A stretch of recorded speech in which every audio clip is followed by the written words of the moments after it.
Tonight, mixed signals over a tribal structure. We were caught completely kind of unaware of where this information was coming from. Plus, an abused animal update. From rough beginnings to perfect new possibilities, these new furry faces are gearing up and getting ready for adoption. Coming up, I'll take you around the shelter. So right now what we're doing is we're looking for donations to help cover some of the costs for all of these animals that have been taken in. And later, those same mistreated dogs and cats are the beneficiaries of a local organization that's leaving a legacy. From Montana's news leader, this is the MTN 530 News. Good evening and thanks for trusting KRTV for your 530 News. I'm Tim McGonigal. First tonight, there's some confusion tonight surrounding the removal of a sweat lodge behind the Little Shell Elder Center. The tribe's initial statement said the fire marshal ordered it torn down, but both local and state fire officials say that never happened. And now Little Shell Chairman Gerald Gray is weighing in, saying the decision did not come from the tribe either. MTN's Anissa Coomer has more on the miscommunication and what it means going forward. In a statement posted to Facebook Tuesday, the Little Shell tribe of Chippewa Indians said a sweat lodge behind the Elder Center was torn down under order of the fire marshal due to safety concerns. That statement sparked outrage. Great Falls Fire Rescue received dozens of calls, including some from out of state. But Assistant Fire Chief Mike McIntosh says his office never issued such an order. I did not order it, my office did not order it, and I reached out to the state fire marshal's office and I talked to the state fire marshal and his office didn't order it. So we were caught completely kind of unaware of where this information was coming from. McIntosh says the only recent contact came when a tribal member asked about building a new sweat lodge. I recommended to this member at that time to work with an architect and an engineer that they're using to develop their cultural center and have them design it that it would meet the current codes and requirements that are required for building construction today. Shortly after that conversation, McIntosh says calls started pouring in about a supposed tear-down order he never gave. Little Shell Tribal Chairman Gerald Gray also says the removal was not ordered by the tribe and that he isn't sure how the original claim surfaced, but wants to work closely with Great Falls Fire Rescue moving forward. No one ordered any tearing down of any sweat lodge. It was recommended to redo it in order to meet the codes of fire suppression, fire breaks.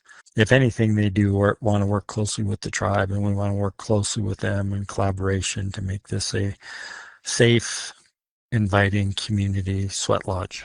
The sweat lodge in question was said to be the one located behind the Little Shell Cultural Center. Talking with tribal members here who declined to be interviewed, I was informed that sweat lodge is privately owned and has already been torn down. While they didn't know when it was torn down as it was not a tribal decision, the consensus was the same. The sweat lodge in question is simply not there anymore. You know, every interaction that we've had with the Little Shell tribe, with the work that they're doing within the city of Great Falls has been very fantastic. They've been very good to work with. So we're happy and excited to see the growth within the community and here to welcome everybody and help them along with the process. Both sides say they're committed to working together to build a sweat lodge in compliance with safety codes. In Great Falls, Anissa Coomer, MTN News. Great Falls Fire Rescue responded to a fire along the 1200 block of 8th Avenue North early this morning. Crews responded just after 2 a.m. They found a small grass fire that had spread to a detached garage and vehicle, but damage was limited to the exterior.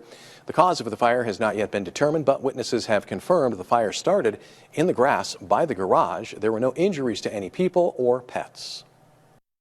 Well, despite some smoky skies, we had another warm September day, but that air quality might be getting worse before it gets better. Let's check in with Chief Meteorologist Ryan Dennis in the Storm Tracker Weather Center. Yeah, that's right. The smoke is going to get worse before it gets better. Of course, today it has been very hazy throughout the day, and the air quality has been in the moderate category or the unhealthy for sensitive groups category in most locations throughout the day. And the smoke will get thicker as we go through tonight, and it will be very smoky tomorrow morning. The air quality will likely be unhealthy for everyone in a lot of locations. It's also been another warm day. Temperatures are in the 80s in a lot of spots, but there are some 70s out there, and much cooler temperatures are in the forecast for tomorrow. We're also going to be dealing with gusty winds tomorrow. And even though it will be very smoky during the morning, the smoke will decrease as we go throughout the day. And I'll have a full look at tomorrow's forecast in just a few minutes. Michael Brown, the suspect in the Anaconda mass shooting, pleaded not guilty this morning to killing 4 people back on August 1st. Brown remains in custody in the Butte Detention Center pending trial. His bail had been set at $2 million, but he's now being held without bond. Brown also pleaded not guilty to attempted arson and a misdemeanor charge of fleeing from police. The owner of the Owl Bar told MTN News that Brown tried to ignite an improvised explosive device inside the bar, but it did not explode. A trial date for Brown has been set for January 12th of 2026. The McLean Cameron Animal Adoption Center in Great Falls continues to care for an unexpected influx of cats and dogs following a Cascade County animal abuse case. MTN's Madison Collier has an update on the animals. 37 cats and dogs arrived at the McLean Cameron Animal Adoption Center after being seized in an animal cruelty case in Cascade County. Many needed grooming, medical treatment, and careful attention to understand their physical and mental conditions. When we first took in the animals, they were in individual kennels. They looked very timid and afraid. It was apparent to us that the animals had been likely in the kennels the majority of their lifetime. While they aren't quite ready to be adopted just yet, the center is preparing each animal to find their match, working through skills and socialization with each one. In order to continue to get them ready to be adopted out, we're giving them lots of love. We're working to make sure they know how to walk. So we're just getting ready for them to be animals in a home that can be loved. While the animals acclimate, they are also asking for community support. Volunteers are needed for dishes, laundry, and kennel cleaning. These daily tasks are what make recovery possible. When it comes to caring for the animals in our facility, there are so many moving parts involved, so we always need help with so many various tasks. Blankets, food, and toys are also in high demand, alongside monetary donations, helping cover the cost of medical care and comfort. These pets have already been through so much, but with a little help from the community, they can get their happy ending. For more information, visit our website. In Great Falls, Madison Collier, MTN News. Those animals' well-being is in part being funded by dollars from an organization that raises money for important Cascade County law enforcement efforts. MTN's Quentin Shores has more on the Sheriff's Legacy Foundation. In 2019, the Sheriff's Legacy was established here in Great Falls to help Cascade County with additional funding. But where does that funding go? School safety equipment, lighting, human trafficking, prevention materials, those kinds of things. Basically, any item that isn't included in the budget for the Sheriff's Office. Sheriff Slaughter established this foundation, and I spoke with Julie Bastis, treasurer of the foundation board, and she explained that donations given to the foundation directly help situations like the animal cruelty case in Sun Prairie. So right now what we're doing is we're looking for donations to help cover some of the costs for all of these animals that have been taken in.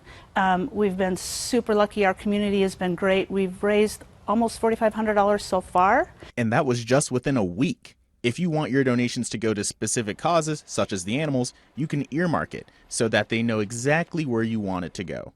The process for donating is also pretty easy. They could either come to the Sheriff's Department and write a check. You could go to the sheriffslegacy.org website. There's a donate button on there as well. We'll have a link posted on our website, but if you feel inclined to support the Sheriff's Office directly, there's a brand new way to do so. Right now you can go down to the DMV and you can get personalized plates for the Sheriff's Department. For every plate purchased, a portion of those funds go directly to assisting the department. In Great Falls, I'm Quentin Shores, MTN News. The Mansfield Theater will receive additional funding for renovations. City officials say around $380,000 in tax increment funding was recommended for approval after the Downtown Development Partnership voted on it in August. TIF funds were received from the City Commission and the Downtown Development Program last year to replace the seats and renovate the ceiling at the theater. Bids for the project were higher than expected, so the extra money is needed to cover those differences. The Mansfield is a major driver in downtown business because when we have events there, it helps to fund local hospitality businesses. The hotels in the downtown area benefit from people coming in to see these performances, so it's a major element of our downtown community. City officials expect the renovation to be complete sometime in early October.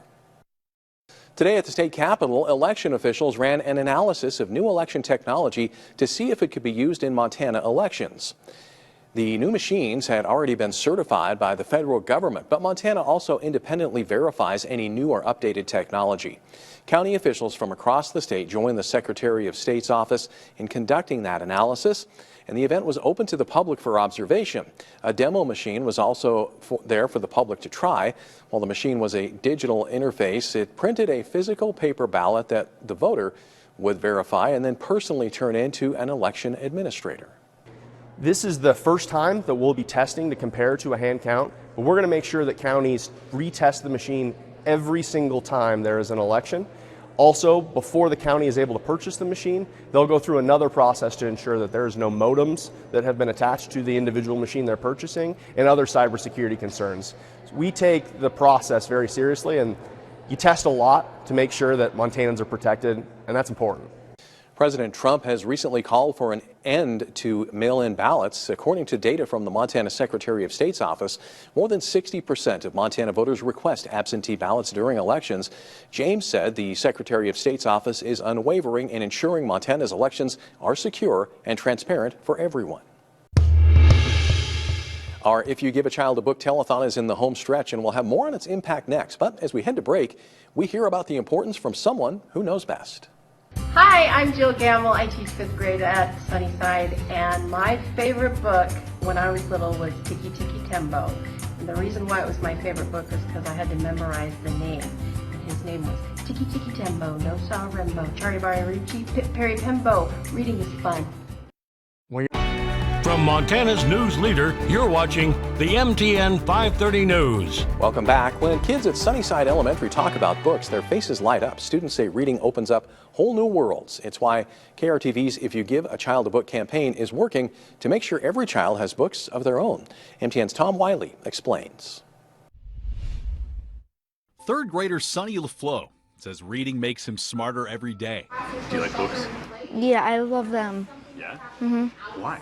Like when I'm reading like books that actually tell like the World War and whatever, I can actually know about it and know things I didn't know that nobody told me. Books don't just teach him facts, they fuel his creativity. The more I read books, the more I like to color and more like doodle on papers.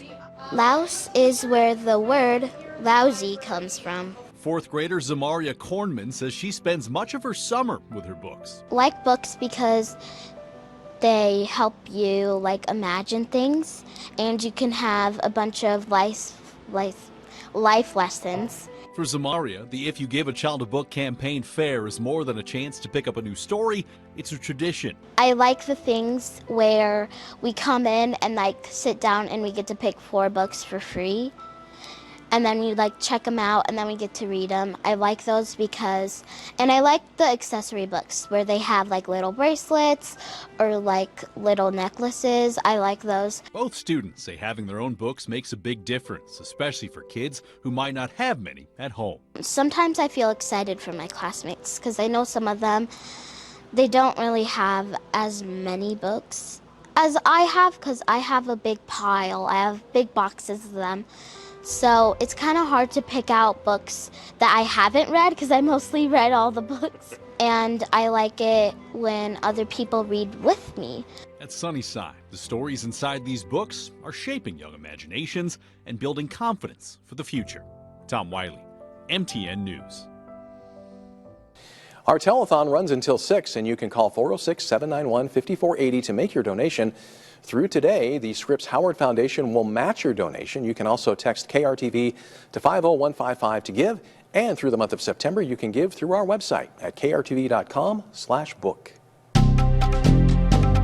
A popular program that let Amazon Prime members share free shipping benefits with people outside their household is going away.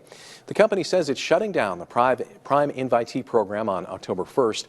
Going forward, those perks will only be available through Amazon Family, which allows sharing with one other adult plus kids and teens. But that's only if they are all sharing the same address. Anyone else will have to buy their own membership. Disney will pay a $10 million fine to the Federal Trade Commission. The agency says Disney mislabeled some YouTube videos, failing to mark them as made for kids.